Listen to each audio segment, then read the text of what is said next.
여러분은 어디에 서서 세상을 바라보고 계십니까? 우리 모두는 저를 포함해서 어느 한 지점에서 세상을 바라보게 되어 있는 것 같아요. 우리의 인생에 벌어지는 일들을 바라보는 여러분의 관점에 가장 영향을 주는 것이 무엇입니까? 그것이 신문입니까? 텔레비전입니까? 아니면 소셜 미디어입니까? 어떤 관점에서 여러분이 보고 경험하는 것을 선택해 내십니까? 물론 우리가 무엇에 대해 이야기하느냐에 따라서 관점이 조금씩 달라지는 것 같아요. 우리 모두는 고려하는 것에 따라서 다른 관점을 취하기 때문에 그렇습니다. 지난주에 여러분 축구를 좋아하시는 분들은 잘 아시겠지만 토트넘이라고 하는 그 팀과 맨체스터 유나이티드라고 하는 그 두 팀이 유로파 결승에서 만났습니다. 제 개인적으로는 토트넘이라고 하는 축구팀의 그 축구 스타일을 좋아하지는 않지만 손흥민 선수가 토트넘에 뛰고 있기 때문에 제가 축구를 생각할 때는 토트넘의 관점에서 축구를 생각합니다. 토트넘이 유로파 결승에서 무려 우승한 지 41년 만에 우승컵을 들게 되었습니다. 그것보다 더 놀라운 것은 손흥민 선수가 현역 생활 처음으로 우승컵을 들었을 뿐만 아니라 그것도 유럽에서 뛰는 한국 주장으로서는 처음으로 바로 우승컵을 들어 올리게 되었습니다. 우리 모두는 전도서 말씀을 계속해서 묵상하고 있지 않습니까? 전도서 말씀은 세상을 바라보고 있는 우리의 시각, 우리의 관점을 본질적으로 변화시키기 위해서 하나님께서 사용하신 한 가지 방법이 있습니다. 우리에게만 그 인생을 맡겨두면 우리는 어떻게 인생을 살아갈까요? 우리의 인생을 좀 더 젊음으로, 아름다움에, 그리고 성공에, 경력에, 개인적인 행복의 관점에서 그 인생을 일구고 그렇게 살아가게 될 것입니다. 그런데 전도서는 우리에게 무엇을 알려주고 있냐면 바로 죽음의 관점에서 다시 인생을 다시 생각해 보라고 가르치고 있습니다. 무덤 곁에 서서 어떻게 인생을 살아가야 할지를 선택하라고 가르쳐주고 있는 것이죠. 오늘 우리는 어디에 서서 인생을 생각하고 선택하고 계십니까? 그래서 전도서 기자는 계속해서 해 위의 삶, 바로 해 위에는 누가 계십니까? 해 위에 계신 하나님의 관점으로 해 아래의 삶을 바로 다시 생각해 보라고 말씀하고 있는 것입니다. 영원의 관점에서 바로 우리의 인생의 시간을, 그 인생을 다시 정립해 보라고 하는 것이죠. 오늘 전도서 11장에서 전도자는 우리에게 질문합니다. 여러분은 인생에 관해서 알지 못하는 것, 우리가 모르고 있는 것, 깨닫지 못하고 있는 것, 그것을 어디에 서서 바라보십니까? 이런 질문을 하고 있는 거예요. 인생에서 바로 우리가 통제할 수 없는 것, 우리의 컨트롤에서 벗어나는 것들에 대해서 어떻게 생각하고 있는지를 묻고 있는 것이죠. 우리 모두는 인생에서 우리가 알지 못하는 게 있다는 것, 그것 정도는 우리가 모두 다 알고 있습니다. 그런데 세상은 우리에게 이렇게 조언하지 않습니까? 알지 못하는 것에 바로 집중하지 말고 확실한 것을 바라봐라. 우리가 아는 것을 더 집중해서 바라보라고 세상은 조언하지 않습니까? 그렇게 하면 우리가 알지 못하는 것에 대해서 대처할 수 있는 능력이 생긴다라고 세상은 계속해서 우리에게 종용하고 있습니다. 하지만 전도서의 관점은 전혀 다른 관점을 우리에게 알려주고 있습니다. 전도자는 지금 실제로 우리가 알지 못하는 것의 그 관점에서 우리가 아는 것을 바라보라고 거꾸로 지금 알려주고 있는 것입니다. 우리가 결코 알지 못할 확실한 사실이 있으며 그것을 알려고 하는 시도를 중단하라는 것입니다. 그것을 깨달을 때 알 수 있는 것을 보는 바로 우리의 시각, 우리의 관점이 새롭게 바뀐다는 것이죠. 삶의 불확실성은 삶의 확실성에 영향을 주어야 한다는 것입니다. 오늘 말씀을 통해서 주시는 그 참된 지혜가 무엇인지 함께 살펴보고자 합니다. 그 첫 번째 교훈은 이것입니다. 참된 지혜는 나눔에 있다는 것입니다. 전도서 11장 1절과 2절 말씀입니다. 너는 내 떡을 물 위에 던져라. 여러 날 후에 도로 찾으리라. 7에게나 8에게나 나눠줄지어다. 무슨 재앙이 땅에 임할는지 내가 알지 못함이니라. 여기 떡이라고 하는 히브리어 단어는 빵, 브레드, 바로 빵을 의미하고 있는데, 이 말씀은 내가 먹을 거리, 나의 소유, 나의 돈에 대해서, 내가 가지고 있는 그 모든 것에 대해서 지금 말하고 있는 것입니다. 떡을 물 위에 던지라. 여러 날 후에 도로 찾을 것이다. 이게 무슨 말일까요? 돈이 있으면 무역에 투자하라는 말일까요? 그렇게 투자하면 여러 날 이윤, 프로핏을 남길 것이다. 이런 말씀을 하고 있는 것일까요? 그런데 원문을 살펴보면 원문에 나타나 있는 어떤 단어도 어떤 투자, 어떤 이익, 그런 의미가 단 한 단어도 등장하고 있지 않습니다. 이 구절은 여러 주석가들도 여러 의견이 제시되는 하나의 방향으로 집중되어 있지 않은 그 구절이기도 합니다. 하지만 각 절의 그 동사에 이 말씀에 실마리가 담겨져 있습니다. 내 떡을 던지라, 던지다, 캐스트잖아요. 던져버리래요. 문자적으로 해석하면 이걸 던진다는 것은 내 안에 있는 것을 send out, 내보내는 것을 의미할 것입니다. 2절에 보면 나눠주래요. 그것은 give잖아요. 바로 무슨 말입니까? 내 떡을, 내가 가지고 있는 그 떡을 갖고 있는 것을, 그것을 내 밖으로 내보내라는 것입니다. 내게 있는 몫을 그 7이나 8에게 나누어 주라는 것입니다. 그런데 왜 하필 7이나 8을 지금 언급하고 있을까요?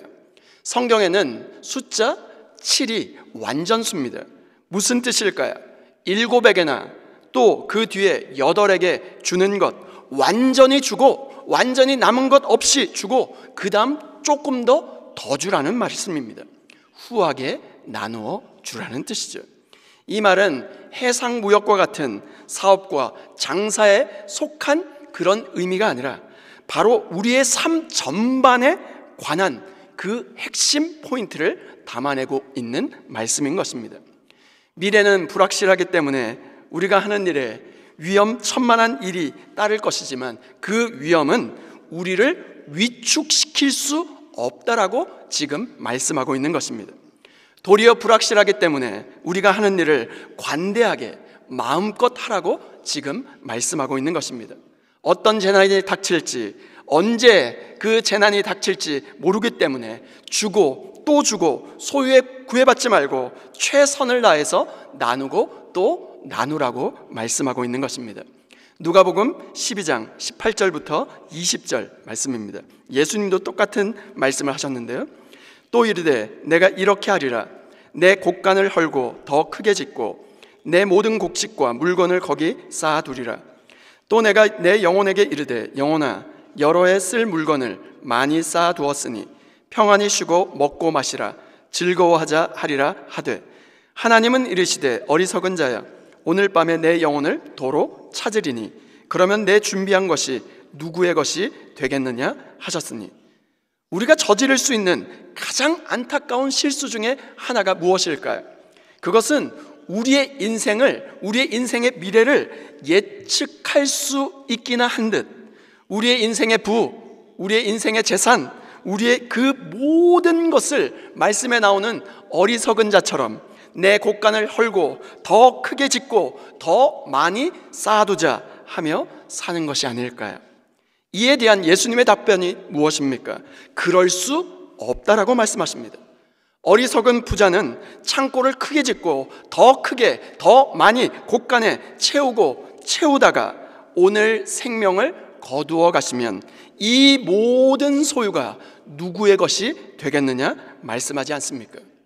그렇기 때문에 지금 할 수 있을 때, 지금 호흡하고 살아있을 때 하나님께 부요한 자가 되라고 말씀하고 있는 것입니다. 참된 지혜는 모으고 얻는 것이 아니라 나누는 그것에 있다라고 지금 가르치고 있는 것이죠. 세상은 우리에게 무엇을 가르치고 있습니까? 세상의 그 법칙은 우리에게 무엇을 알려주고 있습니까? 미래는 불확실하기 때문에 계란을 한 바구니에 담지 말고 분산시키라고 말하고 있지 않습니까? 미래가 불확실하니까 지금 인생을 즐기고 지금 가지고 있는 것을 지금 사용하고 할 수 있는 대로 삶을 즐기라고 말하고 있지 않습니까? 그러나 지금 전도서는 우리에게 이렇게 권면하고 있습니다. 미래가 불확실하기 때문에 당신의 것을 나누어 주고 또 나누어 주십시오. 삶의 구애를 받지 말고 당신의 삶을 나누십시오. 당신의 재산에 구애받지 말고 그것을 나누십시오. 지금 전도서 저자는 타인을 위해서 나누는 삶, 타인의 페이버를 주는 그 삶을 이야기하고 있습니다. 예수님께서 무엇을 우리에게 가르치고 계실까요? 마가복음 8장 35절 말씀입니다. 누구든지 자기 목숨을 구원하고자 하면 잃을 것이요 누구든지 나와 복음을 위하여 자기 목숨을 잃으면 구원하리라. 세상의 법칙과는 전혀 뒤바뀐 바로 하나님 나라의 법칙을 말씀하고 있습니다. 나와 복음을 위하여 자기 목숨을 잃으면 구원하리라. 곧 영광을 위하여 올라가는 삶이 아니라 고난을 향하여 내려가는 길, 바로 섬기고 나누는 그 길이 바로 너희가 살 길이다 지금 말씀하고 있습니다. 여러분, 무언가를 발견하는 그 길은 그것을 잃어보았을 때 그것의 소중함을 알게 되죠. 무엇을 얻는 길은 그것을 주는 것입니다. 누가복음 11장 31절 말씀입니다. 심판 때 남방 여왕이 일어나 이 세대 사람을 정죄하리니 이는 그가 솔로몬의 지혜로운 말을 들으려고 땅끝에서 왔음이거니와. 여기가 중요합니다. 솔로몬보다 더 큰 이가 여기 있으며. 예수님은 지금껏 가장 위대한 바로 지혜의 교사였습니다. 그것은 단지 솔로몬의 지혜, 그것을 뛰어넘기 때문에 위대한 지혜 교사가 아니었습니다. 단지 전도서의 지혜를 반복하고 있기 때문에 예수님이 지혜의 교사라는 것이 아니라 실제로 그 삶을 사셨기 때문에 위대한 지혜의 교사가 된 것이죠. 요한복음 12장 24절 말씀입니다. 우리 다 같이 한번 읽겠습니다. 시작. 내가 진실로 진실로 너희에게 이르노니 한 알의 밀이 땅에 떨어져 죽지 아니하면 한 알 그대로 있고 죽으면 많은 열매를 맺느니라. 아멘. 예수님 자신의 그 죽음은 삶을 완전히 내어주신 삶이었고 바로 십자가에서 기꺼이 우리를 위하여 자신의 생명을 내어주셨습니다. 요한복음 12장 25절에 이렇게 기록되어 있습니다. 우리 다 같이 한번 더 읽겠습니다. 시작. 자기의 생명을 사랑하는 자는 잃어버릴 것이요 이 세상에서 자기의 생명을 미워하는 자는 영생하도록 보전하리라. 아멘. 이것은 바로 이 세상에서 가르치지 않는, 듣지 못할 바로 지혜를 지금 말씀하고 있는 것입니다. 이 세상의 지혜는 무엇입니까? 재난에 대비해서 곡간을 짓고 그 곡간의 창고에 더 많이 쌓고 쌓으라고 이야기하지 않습니까? 그러나 오늘 성경은 우리에게 무엇을 알려줍니까? 우리의 인생의 창을 열려는 거예요.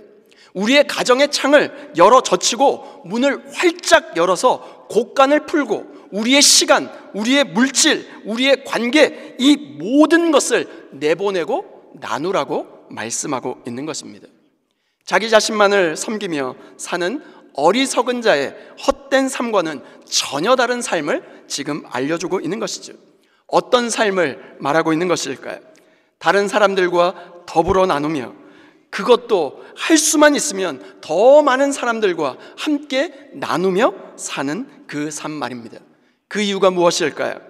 그럴 수 있는 기회가 항상 주어져 있지 않기 때문에, 우리는 내일을 알 수 없기 때문에 전도서 11장 2절에 무엇을 이야기합니까? 무슨 재앙이 이 땅에 임할는지 내가 알지 못함이니라.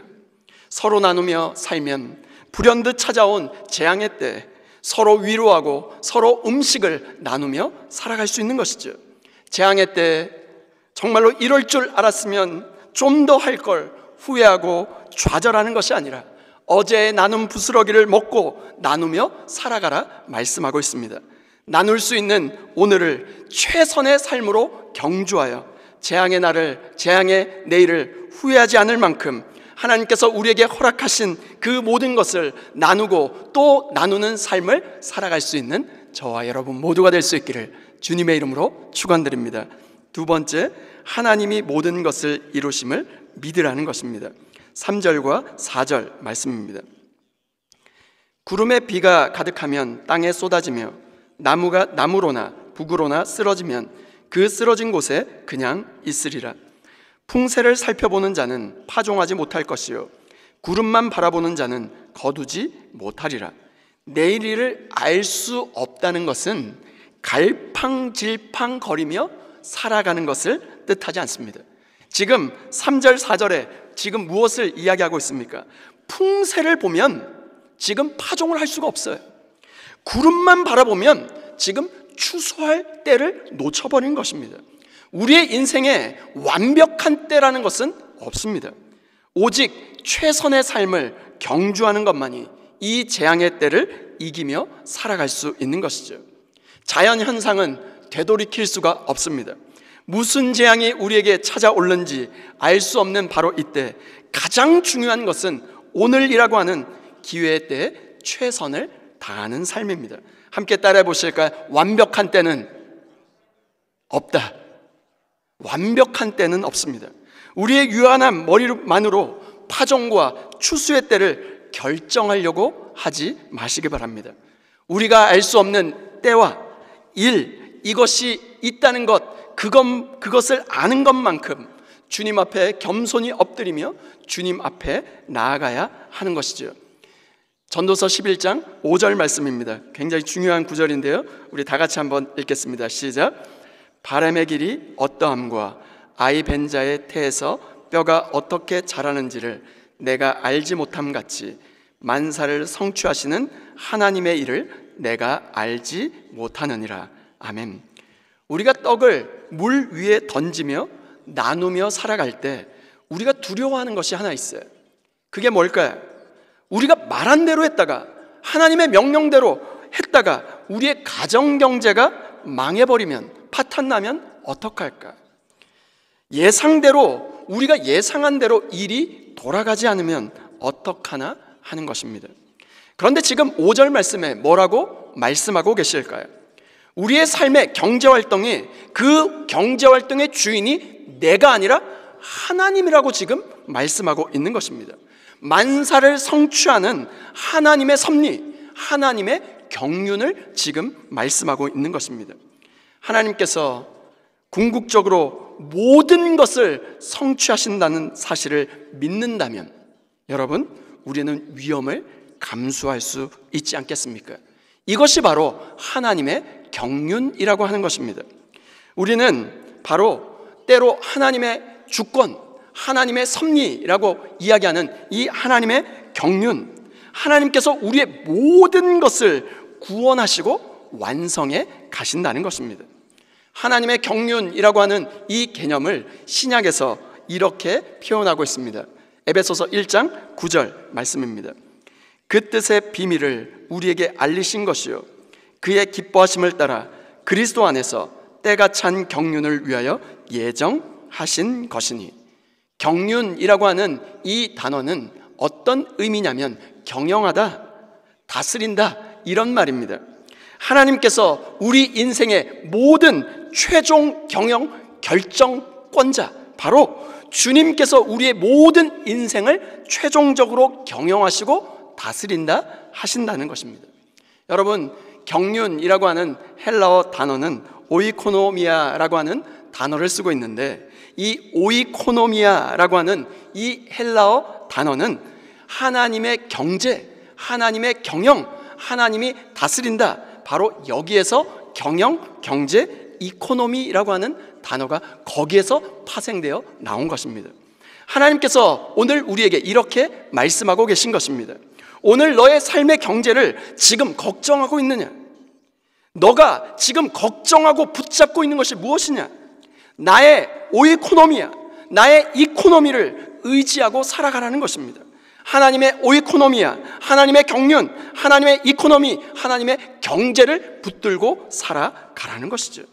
단순히 이것은 삶의 경제 활동 원리, 그것을 의미하는 것이 아니라 우리의 인생 모든 전반에 구원을 행하시는 거대한 바로 하나님의 경영, 하나님의 경륜을 의미하는 것입니다. 하나님의 경륜 그 중심에 누가 서 있을까요?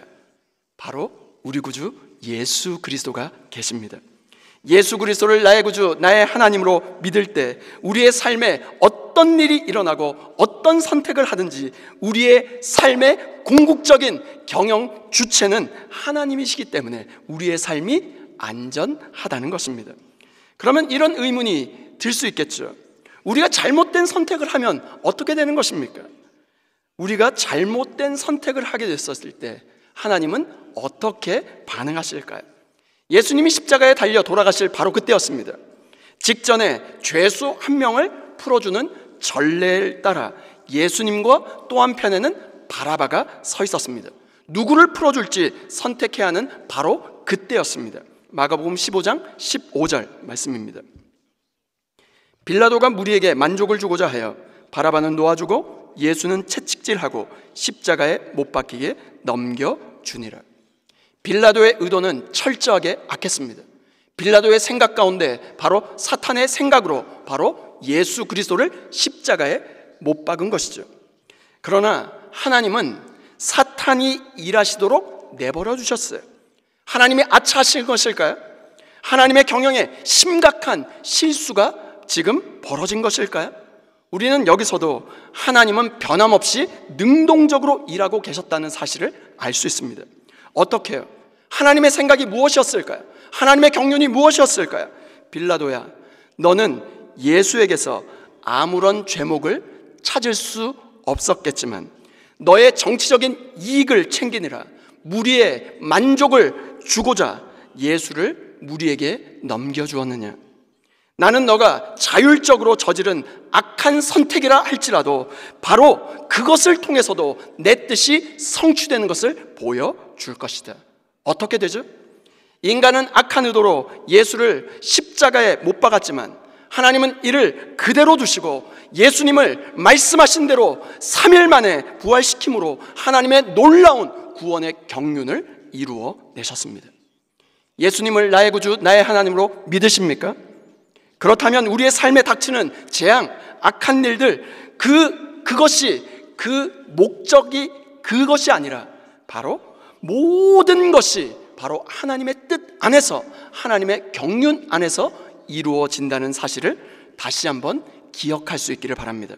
이것이 바로 하나님의 섭리, 하나님의 경륜이라고 하는 것이죠. 하나님의 섭리 안에 있다는 것을 믿으십니까? 그렇다면 불확실하고 위험하게 보이는 선택이라 할지라도 그것이 하나, 둘, 바로 한 개, 두 개의 결과에 따라서 우리의 인생이 판가름 나는 것이 아니라 모든 것이 합력하여 선이 이루어짐을 다시 한번 기억하고 믿을 수 있기를 소원합니다. 바로 착한 일을 시작하신 이가 그리스도의 날에 반드시 이루실 것을 믿으시고 주어진 자리에서 주어진 사명을 잘 감당할 수 있는 저와 여러분 모두가 될 수 있기를 주님의 이름으로 축원드립니다. 다 함께 따라해 보실까요? 참된 지혜는 나눔에 있다. 하나님이 모든 것을 이루심을 믿으라. 오늘 내 떡을 물 위에 던지라고 말씀하지 않으셨습니까? 그런데 하나님이 왜 내 떡을 물 위에 던지라고 말씀하셨을까요? 떡을 물 위에 던지는 것은 당장 눈앞에 보기에 낭비처럼 보이지 않습니까? 왜 그런 그 요구를 하고 계실까요? 물에 젖은 떡은 아무 쓸모가 없기 때문에 그렇습니다. 떡은 먹도록 되어 있는 것이지 물 위에 던지도록 되어 있는 것이 아니지 않습니까? 떡을 물 위에 던진다는 것은 다시 되찾을 수 없을 것처럼 바로 믿음의 모험을 감행하라는 것입니다. 얻고자 하는 자는 잃을 것이요 잃고자 하는 자는 얻을 수 있는 것이 인생이라고 말하고 있기 때문에 그렇습니다. 지금 당장 유익을 보장받을 수 있는 일이 아니야 할지라도 만사를 성취하시는 하나님을 기억하고 나의 것, 나의 소유, 나의 모든 것 거기에 머물러 살지 마시고 주변을 돌아보시고 나의 시간, 나의 소유, 나의 물질 그 모든 것을 cast, send out, 내보내며 나누는 삶을 살아갈 수 있기를 주님의 이름으로 축원드립니다. 우리가 사는 세상은 철저히 주고받는 give and take의 삶을 바로 원칙으로 삼고 살아가고 있지 않습니까? 하지만 하나님 나라 백성은 당장 돌아오지 않을 것 같은 곳에도 투자하듯이 물 위에 떡을 던지듯이 give and take이 아니라 바로 cast, send out, 바로 give and give, 바로 주고 또 주는 삶이 되어야 한다 말씀하고 있습니다.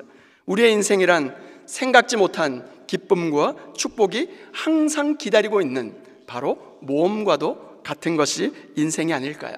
우리의 머릿속으로 계산하고 무엇을 보상받을까만 따지며 살아간다면 결코 하나님의 살아계심, 하나님의 일하심, 하나님의 경륜, 하나님의 오이코노미아, 하나님의 이코노미를 결코 경험할 수가 없을 것입니다.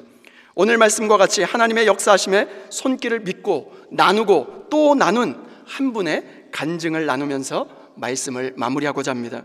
한국의 한동대 총장 부인인 김영애 권사님께서 한동대의 산 역사를 기록한 갈대상자라고 하는 책 이야기입니다. 이 책의 부제는 보이지 않는 길을 따라서입니다. 이제는 하나님의 품에 돌아가셨지만 세계적인 과학자이자 카이스트 교수였던 김영길 장로님이 하나님의 소명을 받고 한동대 초대 총장으로 취임한 이후에 수많은 주위 사람들의 방해, 공작과 재정적인 온갖 어려움 속에서 오로지 하나님만을 바라보며 엎드려 기도함으로 수많은 질고와 난관을 하나님의 오이코노미아, 바로 하나님의 이코노미를 직접적으로 체험한 이야기입니다. Why not change the world? 바로 세상을 왜 바꾸지 못할까? 크리스찬으로 우리가 그 세상을 바꾸자, 그 모토로 하나님의 대학으로 많은 우수한 인재들을 육성해왔던 한동대학교였지만 설립 초기부터 수많은 어려움과 고난이 있었지만 오로지 하나님이 뜻하신 대학을 일구기 위하여 기도하고 또 기도하고 나누고 또 나누며 자신들의 모든 것을 내보내는 헌신을 통해서 만사를 성취하시는 하나님의 역사를 친히 경험했습니다. 그 책 제목이 갈대상자예요. 왜 갈대상자였을까요? 모세를 갈대상자에 담아 그를 보하여 바로 send out, 내보내 살렸듯이 만사를 성취하시는 하나님의 역사를 친히 경험케 되었습니다. 책을 쓰신 김영애 권사님께서 이런 말씀을 하셨어요. 이 작품은 제가 훌륭해서 만들어진 것이 아니고 하나님께서 모든 각본을 다 짜시고 주인공들을 다 세우시고 사건을 하나하나 드라마틱하게 해결해 가셨기 때문에 멋진 작품이 된 것입니다. 이 책의 주인공 중에 주인공은 바로 예수 그리스도이십니다. 우리의 삶의 주인공 중에 주인공 역시 바로 예수 그리스도임을 믿고 이번 한 주 내 떡을 물 위에 던지라는 믿음의 모험을 감행하며 정말로 하나님의 놀라운 생명의 역사, 하나님의 경륜의 역사, 하나님의 이코노미를 경험할 수 있는 저와 여러분 모두가 될 수 있기를 주님의 이름으로 축원드립니다.